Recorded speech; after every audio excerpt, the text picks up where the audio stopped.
a member of my staff goes sick, leaves the company, or decides for whatever reason that they're not so interested in the software, I'm in trouble.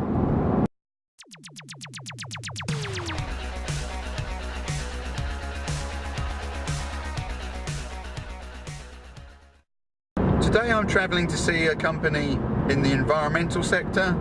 They're quite a big company, 50 employees, do quite a lot of public sector work, large contracts, and have quite a big depot, obviously, to be able to do that. I'll be meeting their marketing manager, and I've met him a few times, and the leaders of the company.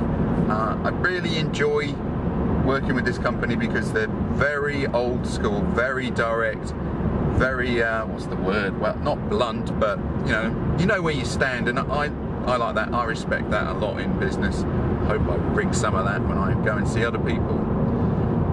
So it's always a challenging meeting, but always worthwhile.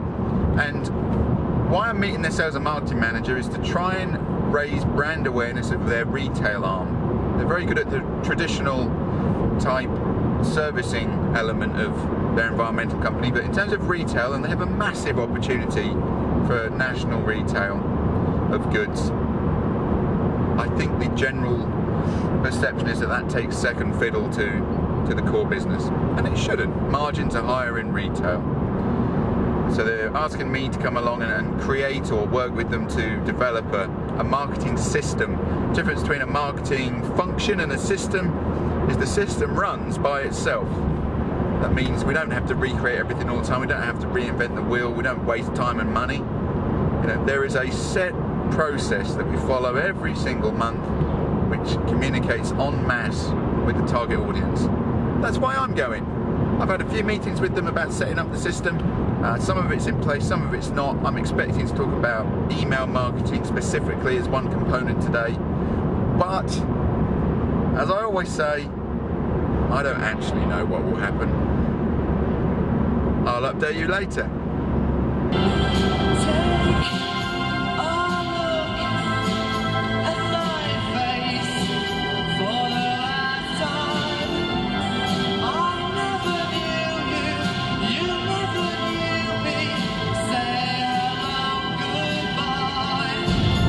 Just finished the meeting and it was varied.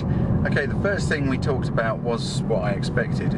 So we discussed email marketing and quality of data. I'm trying to import a database with boards of emails, and it's MailChimp actually. It's having some issues with the quality, so we found a way to get round that so that we can send out some communication to some businesses. And we then talked about localized marketing and how to surround a customer. By surround a customer, I mean that if there's anybody within 5-mile radius of where we're located, they haven't got a choice. We batter them with communication until they're brand aware. And we said brand awareness is very difficult from being aware of a brand. If you see what I mean, the difference is if I send you a leaflet, you look at it, then you're aware of it. But being awareness is I didn't send you anything, it's embedded in you. Next time you have a requirement for what we sell, you don't look, because you have awareness in the sky, really. The first name you think of is our business. That's real brand awareness, and you don't get that with one communication. We talk about leaflet drops and how 5,000 leaflets had been given out on a set day and it hadn't worked. Well, no. I think on that particular day you had people who were aware of your brand, but brand awareness, no, because they would have gone home. Well, they probably wouldn't even got home. We said, they probably threw it in the bin when they got to the end of the road. But my point is, that's not good enough. I need to do it again and again. And, preferably 6 or 7 times before it sinks in. Which brings us on to the second element of how I surround a customer with my brand. We talked about Facebook ads. Facebook ads are so underestimated. Now, do I get business from a Facebook ad? Yeah, I know lots of companies who've quadrupled their turnover with a Facebook ad. Normally offering something, click here, I'll send you a free brochure. But nevertheless, real examples, companies who've quadrupled their turnover in a year just using Facebook ads. How we would use it in localized marketing is I'll just show a link to my Facebook page with a photo to people who live in a 5-mile radius of where we are. You can do that on Facebook. It's the most sophisticated database, mainly due to spying, in the world. You know, real time. It will tell me what people like. And like means you've looked at pages to do with my topic. Fantastic. It's not a random ad. It doesn't appear on a sign, on a lamppost and everybody sees it. It says, just show my brand to people who live in a 5-mile radius of here who are interested in green products. You can do that. And we do promote a post. You wouldn't, I can promote some content to just those people. And what I'm trying to get is people to like me. So that's the first thing. We run a permanent Facebook ad every single day. I think we don't spend much, that's $5 a day, and we don't even notice it. And every day, people click this thing all day. Fantastic, I'll communicate with you later. So that's the second element. The third element is Google+. If I'm targeting a local market, I need to come up on Google on page 1 for local searches. Now, I've talked about local search in another video, but Google+ is how you do that. If I index my Google+ and say, we're the company who sell these products in, I don't know, Taunton, then if someone puts that search into Google, Google shows me top as a local provider on the map. So that's the third element. And then the fourth element is general PR. So what I'm trying to do is I'm trying to run a system every single month where you cannot fail but to see my brand again and again and again and again. That's how it becomes embedded in your consciousness. And the 4 cornerstones of that for me are email marketing to the local area, door-to-door leaflet drop, and I mean blanket drop, Facebook ads online so that anybody on Facebook in the area sees me, and some PR. PR might mean a small ad in the parish magazine, or it might be an article. You cannot get away from me in that scenario. I'm in your visibility to the extreme. And we do that for a 3-month period, and our brand is embedded, and it lasts a long time. People don't forget when they've seen things 7 times. It's in their minds for, a good year. So we did that part, and we set up a system of sorts where they would follow this process every month. And early stages, but second meeting it'll be done and dusted, and they'll be able to implement it. The cost of all that activity, I don't know, a budget of maybe £500, £1,000 at a push. That's to communicate multiple times with 10,000 potential customers. That's not a bad return, I don't think. So that was fine. And then, as always happens, another topic came up. The business owner, one of the directors, walked in at the end of the meeting and said, I just want an independent opinion. We get asked that a lot. I think that's part of the power of hopefully what business support is. And he said, I'm thinking of changing the business model slightly.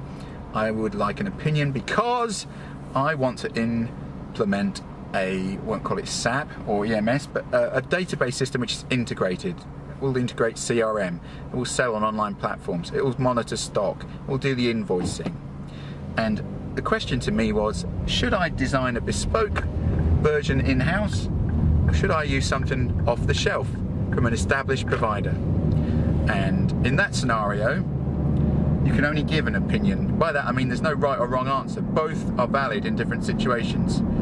What I said to him was, if it was me, and it isn't, it's not my risk, it's not my company, it's not my money, but if it was me, then I would use an outside provider, because when you're in a 7-figure turnover and you're trying to go up to an 8-figure turnover, that is going to put intolerable pressure on the company in terms of fulfillment, delivering orders, meeting customer inquiries.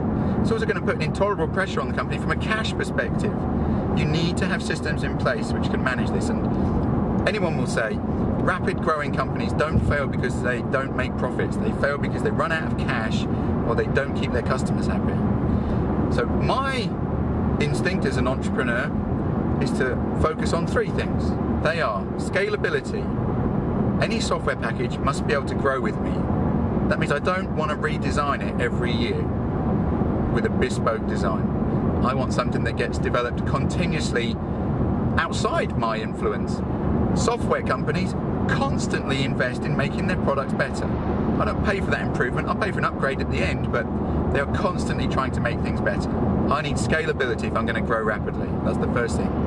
I need to counter risk. I must have continuity. I mentioned service, delivery. I must have continuity. That means if a member of my staff goes sick, leaves the company, or decides for whatever reason that they're not so interested in the software, I'm in trouble. Now, I've been to many companies who've done bespoke solutions, and when they have a problem, it's when the person who made it leaves. Because someone comes in and says, I can't understand the code, this is bespoke, I don't understand, it's going to take me as long to work it out as to actually build you something new. I don't want that, that's like almost a disaster in a high growth scenario. So I want the risk thing. I also want support.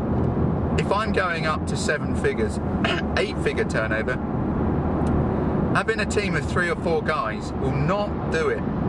I need a corporate level performance, and that comes with off-the-shelf software, with set specialist expert teams I can call in the cloud, right? This solution we were looking at is in the cloud. It's not even something I have to buy and have on site. And that was my opinion. Rapid growing company, yes. Bespoke, I get exactly what I want, but I also get a ton of risk, restrictions on scalability, and no level of support to meet the rapid demand I'm going to get. That's it.